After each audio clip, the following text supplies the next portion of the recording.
Christopher Nolan's movie Dunkirk hits theaters this weekend, and it's about the Battle of Dunkirk, a World War II battle in which French and British soldiers were trapped on the beaches of France, and basically they had no way of getting out. The Germans had completely surrounded them, and it's really up to them and the citizens of England to rescue them.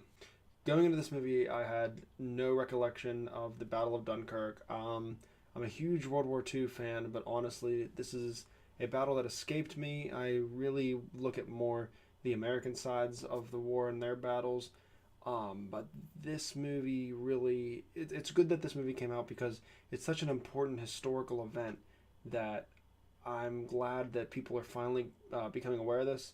Through my research and after watching this movie, this battle alone shaped the world we live in today.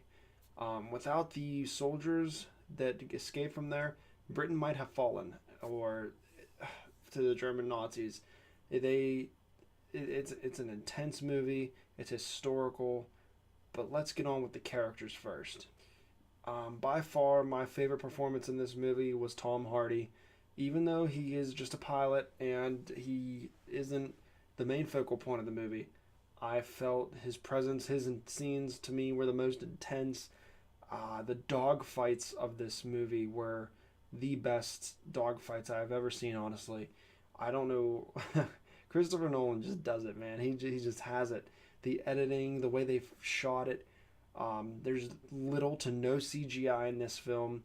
They went as far as using cardboard cutouts for soldiers so they didn't have to digitally put them in.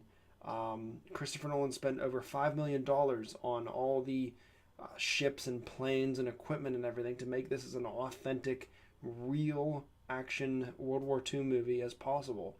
And it pays off. It looks real. The actors are reacting to what's really going on. The explosions are real. It's so intense from the first shot to the last frame. It's an intense story about the soldiers at the Battle of Dunkirk and how the hell they're going to survive. The movie does take place. I'm going to tell you a little bit about this. It's told in three different stories, and they start at three different times of the battle, and the whole movie wraps around how all three of these stories intertwine and eventually come to a meeting point. And the editing is spectacular. All the actors, even Harry Styles was great in the movie. If you're worried about him, don't be. He was fantastic. Cillian Murphy was awesome. I know I'm forgetting some actors' names, but they all do a great part. They all bring the height and the drama to the tipping point of where it needs to be. One last praise I gotta give is Hans Zimmer's score. The score is some of the best. Like last week I saw War for the Planet of the Apes. This is just as good, if not better, because a lot of the intensity and the suspense really delivers and really needs to depend on this score and the building tension of the music. And when these Stugas are coming down and bombing British soldiers, the music flares up and it gets loud, and you have gunfire and bombs and the music. It's intense. I loved this movie. It's a complete classic war movie. This is one that, when we're old men and grandfathers and grandmothers, and we're sitting here and our grandchildren walking, what are you watching? Oh, I'm watching Dunkirk. How your grandparents watch these old movies. That this is going to be a classic film, a classic war film for the next 50, 60, 100 years. It's going to be looked at for editing purposes, directing. Cinematography was beautiful. Storytelling. Just the action. It's the directing, the music.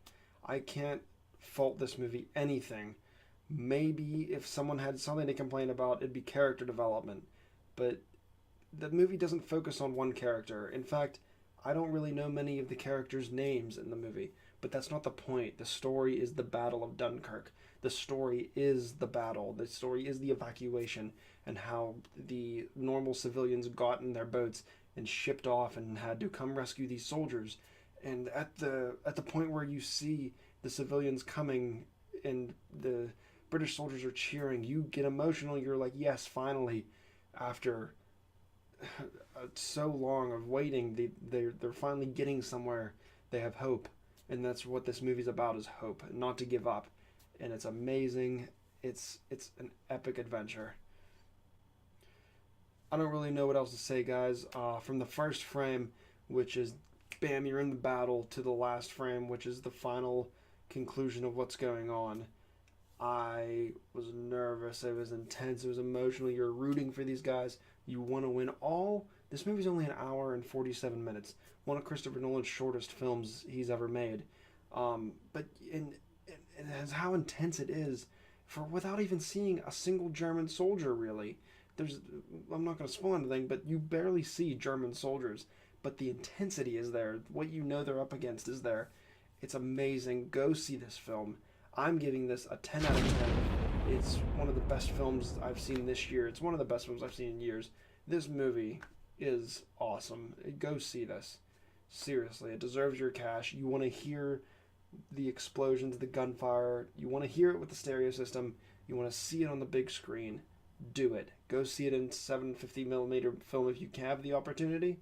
Because I highly suggest it. Seeing it on film and not digital was awesome. It was like old school a war movie. All right, that's my review of Dunkirk. Go see it. 10 out of 10. I'll see you guys next time. Bye.